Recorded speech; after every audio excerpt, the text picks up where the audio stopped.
একই বাংলাদেশ কিছুদিন আগে অবধি ছিল ভয়াবহভাবে উত্তপ্ত। সেই আগুন নিভতে না নিভতেই ফের আবার এক বিরাট সমস্যা। বন্যায় হাবুডুবু খাচ্ছে আমাদের প্রতিবেশী দেশ। ইতিমধ্যে বন্যায় প্লাবিত হয়েছে 12টি জেলা, 20 জন প্রাণ হারিয়েছেন। এই সংখ্যা আরও বাড়তে পারে বলে আশঙ্কা। এমনকি সূত্র মারফত জানা গিয়েছে বন্যায় ক্ষতিগ্রস্ত হয়েছে 52 লক্ষেরও বেশি মানুষ। বন্যায় ডুবে গিয়েছে বাংলাদেশের নোয়াখালী, কুমিল্লা অঞ্চল। উল্টো দিকে ফেনীর ফুলগাজী, পরশুরাম, ছাগলনাইয়া উপজেলায় সবচেয়ে বেশি ভয়াবহ অবস্থা। বন্যার তরে দেখা যাচ্ছে না ঘরবাড়ি পর্যন্ত, রাস্তাঘাটেও গলা অবধি জল। প্রাণ বাঁচাতে এদিক ওদিক ছুটছে সেখানকার বাসিন্দারা। তবে হঠাৎ বন্যার কারণ কি? উত্তর হিসেবে উঠে আসছে ভারত। হ্যাঁ, ঠিকই শুনছেন, বাংলাদেশের এমন ভয়াবহ পরিস্থিতির জন্য দায়ী আমাদের ভারত, এমনটাই দাবি করছে বাংলাদেশের বড় অংশ। তাদের মতে এই বন্যা প্রাকৃতিকভাবে তৈরি হয়নি। ত্রিপুরার গোমতী নদীর ডম্বুর বাঁধ খুলে দিয়েছে ভারত। বাংলাদেশে ক্ষতি করতে এই ফন্দি আঁটা হয়েছে। সোশ্যাল মিডিয়াতেও বাংলাদেশিরা ভারতকে রীতিমতন যাচ্ছে তাই ভাবে বিচ্ছে। কিন্তু সত্যি কি তাই? ভারতের বিদ্বেষপূর্ণ মনোভাবের জন্য কি আজ এমন অবস্থা? তবে জানিয়ে রাখি, আসল কারণ এটি নয়। এই বিষয়ে ভারতের বিদেশ মন্ত্রক থেকে পুঙ্খানুপুঙ্খ বিবরণ দেওয়া হয়েছে। তাতে উল্লেখ করা হয়েছে সমাজ মাধ্যমে যে সমস্ত পোস্ট করা হয়েছে সেগুলো সাধারণত উদ্বেগ বাড়ানোর জন্য। বাস্তবে এই কাহিনী মোটেও সঠিক নয়। আসল কারণ হচ্ছে ভারত এবং বাংলাদেশের মধ্যে প্রবাহিত হয়ে যাওয়া গোমতী নদী। বিগত কিছুদিন ধরে এই নদীর অববাহিকা এলাকাগুলোতে প্রচন্ড পরিমাণ বৃষ্টি হচ্ছে। লাগাতার বৃষ্টি হওয়ার কারণে জলস্তর কয়েক গুণ বেড়ে যায়। বাঁধ না খুললেও বাঁধের নিচে নিম্ন অববাহিকা অঞ্চলে জলের প্রভাবের কারণে বাংলাদেশে জল ঢুকে বন্যার সৃষ্টি হয়।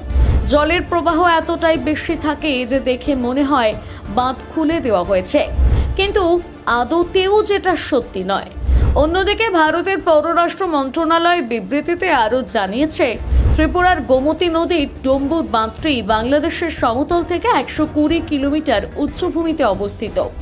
এর উচ্চতা কম থাকায় এখান থেকে বিদ্যুৎ উৎপন্ন করা হয়। সেই সাথে 40 মেগাওয়াট বিদ্যুৎ সরবরাহ করা হয় বাংলাদেশে।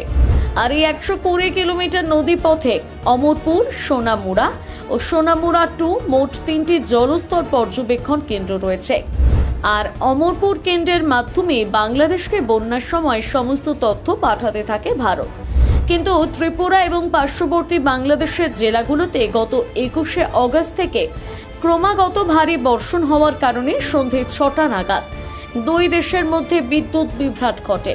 আর যোগাযোগ বিচ্ছিন্ন হয়ে পড়ার বার্তা পাঠানো অসম্ভব হয়ে পড়ে। কিন্তু তারপরও ভারত সরকার ক্রমাগত বাংলাদেশের সাথে যোগাযোগ রাখার চেষ্টা করে গিয়েছে এবং বন্যা সংক্রান্ত সমস্ত তথ্য প্রেরণ করেছে, এমনটাই জানায় ভারতের পররাষ্ট্র মন্ত্রণালয়। এমনকি এই বিষয়ে ত্রিপুরার বিদ্যুৎ মন্ত্রী রতন লাল ডম্বুর বাঁধ খুলে দেওয়া হয়েছে এই বিষয়টি অস্বীকার করেন। এমনকি বিবিসি রিপোর্ট অনুযায়ী 3 দিন আগে থেকে সতর্কবার্তা দেওয়া ছিল বাংলাদেশে এবং বন্যার বিপজ্জনক মাত্রার পূর্বাভাসও দেওয়া হয়। শুধু তাই নয়, ইতিমধ্যে উঠে এসেছে আরো বড় তথ্য। বাংলাদেশের বিভিন্ন খবরের ওয়েবসাইটে দেখা যাচ্ছে জুলাই থেকে এই বন্যা নিয়ে সতর্কতা জারি করা হয়েছিল। এমনকি এই বিষয়টি নিয়ে সেখানকার তৎকালীন সরকার একই দাবি জানিয়েছেন। এমনকি সমাজ মাধ্যমে তারা দাবি করেছে নতুন সরকারের উপদেষ্টারা নিজেদের পছন্দের লোক বসাতে এতটাই ব্যস্ত হয়ে পড়ে যে বন্যার পূর্বাভাস পাওয়ার পর যে কোনো ব্যবস্থা নিতে হবে সে কথাই ভুলে যায়। উল্টো দিকে বাংলাদেশের অন্তর্বর্তী সরকারের সদস্যরা ভারতকে প্রতিনিয়ত দোষারোপ করে যাচ্ছে।